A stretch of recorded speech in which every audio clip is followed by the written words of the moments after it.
The way we dispose waste has been detrimental to our environment for quite some time now. Humans are generating too much trash and cannot deal with it in a sustainable way. Waste that is not biodegradable and cannot be properly recycled is filling our water bodies and landfills. The new motto to deal with the growing challenges is to reduce, reuse, and recycle. In the studio today, we have the COO of Petricosm Private Limited, an initiative that was started by major companies within the beverage and allied industries in Zimbabwe to address environmental issues related to PET bottles as flagged by the Environmental Management Agency. Welcome, Mr. Tawanda Masuka. Thank you for having me. Pleasure to have you on board. So Tawanda, can you tell us how your company was established and what is your mandate and your mission? Our company was established in 2014, but the initial consultations happened in 2011. It was a direct response to the growing problem of PET pollution that was emerging around that time. So the beverage industry, in their wisdom, decided to respond to the problem in a structured and sustainable way through setting up this company. All right, that's great. Yeah. And can you tell us more about the PET? I know your profile mentioned that. Maybe you can expand on what it is exactly and what other plastics are there. Okay, PET is an acronym for polyethylene terephthalate. It's a bit of a tongue twister. Definitely a tongue twister there. It's a type of plastic material which happens to be the most common, apparently. This plastic material is usually used in the packaging of beverage products, and how you separate it from other streams of plastics, because in terms of resin identification code or a grading system, there are about 7 streams of plastics. PET is at the very top. So in terms of resin identification code, you find that it is labeled 1. The other streams, your HDPE and other, they have other numbers in terms of identifying the plastics. It's usually transparent, and it's also used, if you look at the usage, packaging of beverage products, packaging of bottled water, and now we are also seeing sorghum beer. We are also seeing wines coming in PET. So from where we come from, we think that it is a packaging of choice. But obviously, there's also the environmental question to it.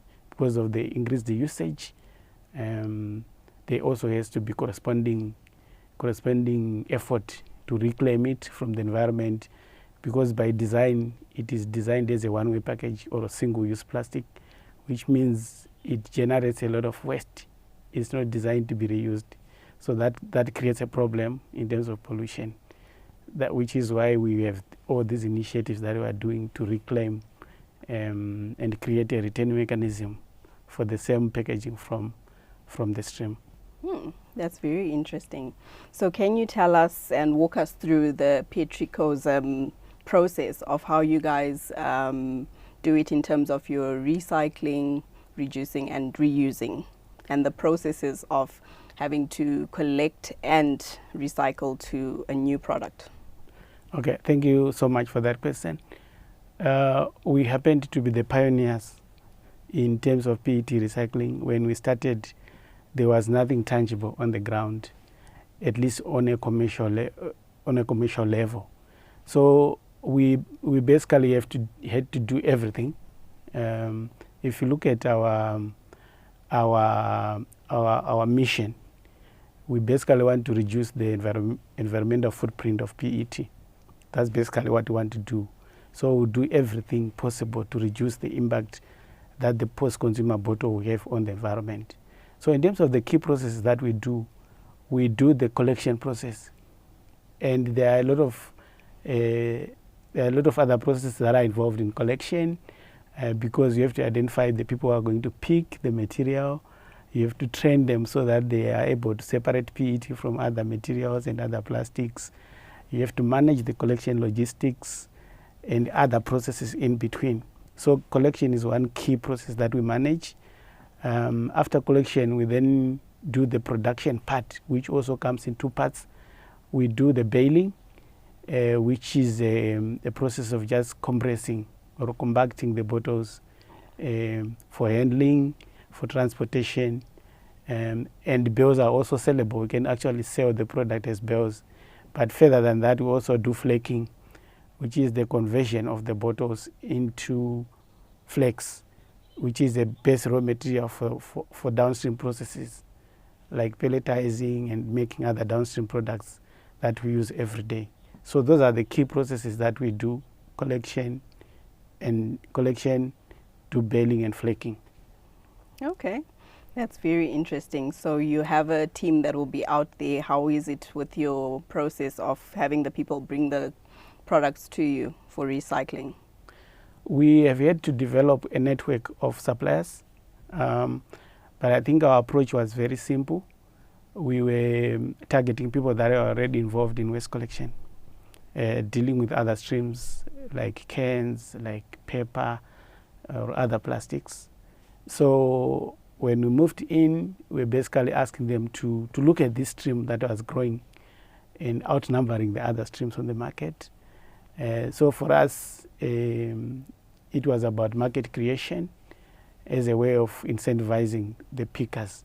So we rolled out a national program, really, where we're identifying such people in all the major cities, because our problem is national, so our effort also had to be national. So we developed a database. We are still in the process of refining it in terms of profiling the people who are actually picking. But we've got a network that is growing. I think right now we have in excess of 2,000 plus people that are directly or indirectly feeding into our system in terms of picking the bottles from the stream. Yeah. Interesting. So that means that your process does flow simply because these people are coming and obviously following procedures to what is required. There's no running away from training, because if you don't do that, then you run the risk of incurring unnecessary costs. So we think that the process starts at the point of picking. The picker has to know what he or she is picking, and then the other downstream process can follow. So for us, it is very important that the pickers know what they are dealing with. I think the key process for us is material identification. That is the thrust of our training. Our pickers need to be able to separate the various streams of waste that they are dealing with. And because what then happens is these materials, they behave differently in terms of the recycling process. There are certain materials that are contaminants in other processes. So that distinction is very important.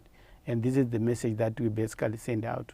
And we try as much as possible to simplify this so that it is not academic or yeah, basically try to make it very simple for our pickers to be able to identify what is PET, what is not PET. Yeah.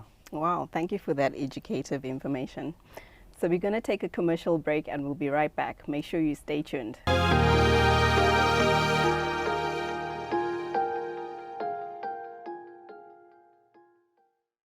So we're right back, and Tawanda's sharing with us educative information. Make sure you are listening very well. Tawanda, we're back on air. So can you tell us how you are helping Emma's concerns? In our view, I think we play a very significant role in the problem of waste which this country is dealing with. For starters, I think when we started, Emma had identified the 3 problem streams. PET was one.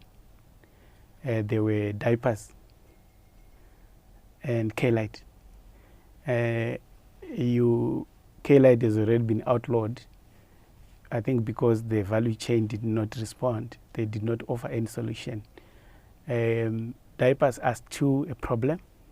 I'm not aware of any significant effort that has been done by the value chain to deal with that. But if you look at PET, it's a different ballgame altogether. We now have an industry that was created out of a problem of waste. So you find that there are locally, I think we now have about 3 or 4 processors that are processing PET, and the network of pickers is growing, and we also have other supportive businesses that are coming in to offer service to the industry. So I think we still have a long way to go in terms of achieving our objectives, but I think we are on the right path in terms of addressing the PET problem. Okay, thank you for that. Now, taking you back to the diapers, how bad is it for the environment? You mentioned that they're still trying to get it off. And are sanitary pads part of the issue as well? Yes, I cannot speak with authority on that, but as someone in the industry, I'm aware that it's still very much a problem, and it's in a way that it is single-use plastic. And whatever method that are being used, I think they are not the recommended ways of dealing with such waste. So they are very much a problem, and I'm sure Emma should be able to confirm that. Can you please tell us what are the visible recovery and recycle efforts on the PET? Yes, I think there are a lot of tangible things that are there on the PET front right now.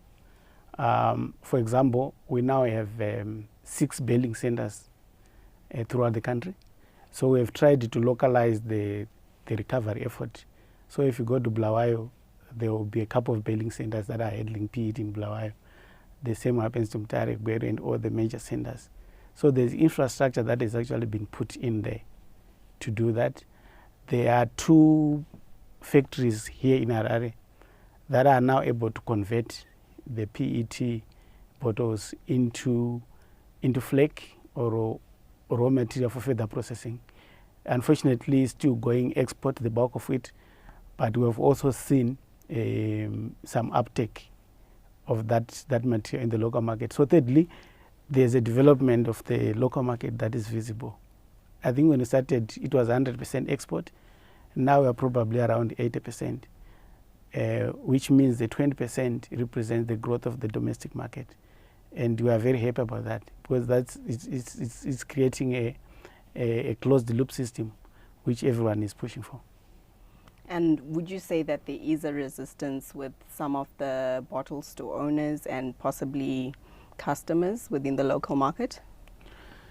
I think the resistance comes out of ignorance, but I think the biggest challenge that we face is around what we call greenwashing or lip service around going green.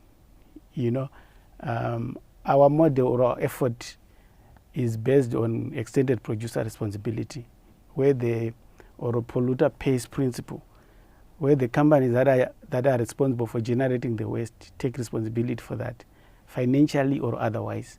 But what we see is that it's not all organizations that are signing up to that. I think we still have a lot of organizations that are very happy to produce in bulk, huge volumes, sell and make money, but doing nothing in terms of offering a solution to their packaging. So I think that's the pathway we are seeing resistance. And of course, you also mentioned the other players in the trade. I think it's an issue of education. I was going to say that to you, do you think that it's possibly that they're not educated enough in terms of, obviously you mentioned ignorance. Yeah. So I was thinking to say, is it not the fact that they are not educated enough? Yeah, I think it's an education issue to really conscientize them in terms of, if they are playing a role in terms of distributing the product, we think that they should also play a role in terms of offering a solution to the package. Yeah. All right, thank you for that. And are your collaborations limited to the PET value chain? Yeah, we are first and foremost a PET, we call ourselves a producer responsibility organization. So I think our interests first and foremost are with the PET value chain. But we also realize that our efforts are cross-cutting. There are other streams that we can handle without changing our business model, without changing a lot of things. With the same people, with the same infrastructure, there are certain streams like HDPE or LDPE that we can easily handle, and in the process reduce costs. So our focus is mainly on PET, but we have also been looking at ourselves to say, maybe we need to broaden our scope and include other streams. But I think we can only do that once we are happy with the PET, which is our core mandate. Thank you, Tawanda. We're going to take another short commercial break and we'll be right back. Don't go anywhere.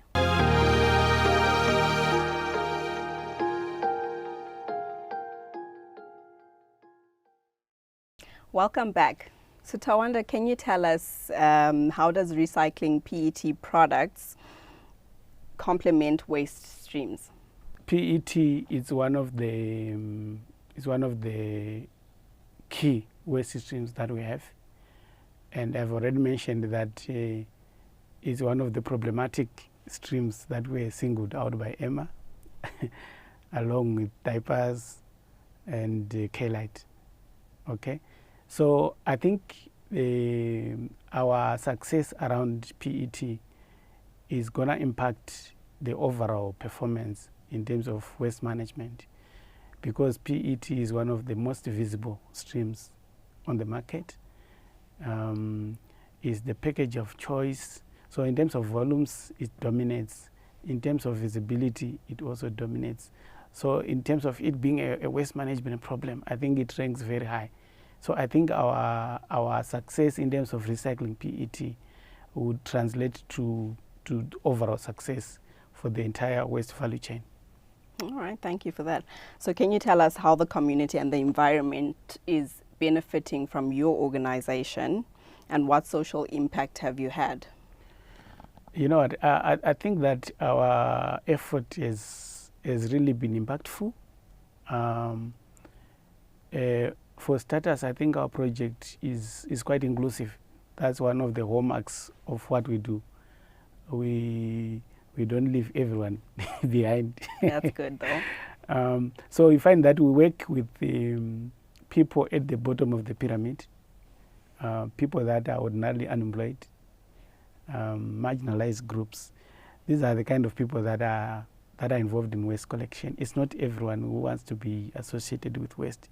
So we offer a decent employment opportunity for such people through picking waste. We don't really segregate. Of course, we try to uphold the basic standards so that we don't violate certain rights. For example, use of child labor and things like that. But basically, our effort offers opportunity for everyone to participate in mainstream economic activity. So that is number one. Number two, it helps in terms of cleaning the environment, in that we involve the local people. So people clean their own environment. And I think one argument is that it's the people that are responsible for polluting in the environment. So we then offer them the opportunity to clean up their communities. So that's a big one. And then in terms of other benefits that arise, you find that we divert significant tonnage of waste that would have gone to the landfill. And by that, we are creating space. For example, a lot of landfills that we have, they probably should be decommissioned because they've outlived their lifespan, they've filled up and so forth. So recycling diverts significant material from the landfill, thereby extending the lifespan of landfills. But there are also other benefits that accrue to the country. For example, we are employing people directly. Spoken about the industry that we have created. We have service providers to our industry, transporters, forklift providers, packaging, people who supply packaging to our industry. So it's a small but growing industry that has been created out of a problem. We also a normal business that pay taxes and, you know, do what other businesses do and contribute to the economic development of the country. So I think in terms of impact, it's quite significant. I think for me, I think the most fulfilling part is that we offer the people that are ordinarily marginalized the opportunity to participate in mainstream economy. Wow, that's brilliant. Yeah. So can you tell us the challenges that you faced in this industry and how you've managed to handle them? Yeah, I think the biggest challenge that we face is our industry is part of the global value chain, and the market is very volatile, and being a global market is quite unforgiving. So it's a challenge. We have to up our game. That's right. All the time. And the market that we are in is also prone to global shocks and commodity prices. For example, we are directly affected by what happens to oil price, because we are dealing with, we call it the petrochemical industry. We are affected by what is happening in oil prices. So those changes, they ultimately affect us as well. So the ups and downs in the industry, I think it's a challenge that we have had to learn to manage.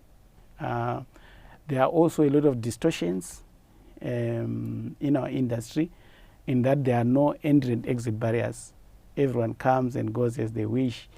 And what we have seen is that there are a lot of distortions in the market, and that can undermine the efforts that are genuine, that are happening. You know, there are a lot of opportunities who come through, but then ultimately distort the market. There are a lot of other challenges. For example, plastic is a lightweight product, and transportation is a big issue. How do you transport plastic from Kariba to Harare and still make money? That's a big question. So the sector is suffering from underinvestment. These are early days, so we are not yet at the level where we are able to compete globally. We are not competitive. Then we also deal with costs and other challenges that every other business deal with. Yeah, but I think for us, we are not aware of any incentives that are targeted at our sector. So Tawanda, I'm going to have to cut you off short. We've run out of time, but thank you so much for joining us on the show. It was a pleasure listening to you and educating us. So we thank you for joining us on the show. Thank you guys for watching. Make sure you join us next week, same place, same time. Ciao, ciao.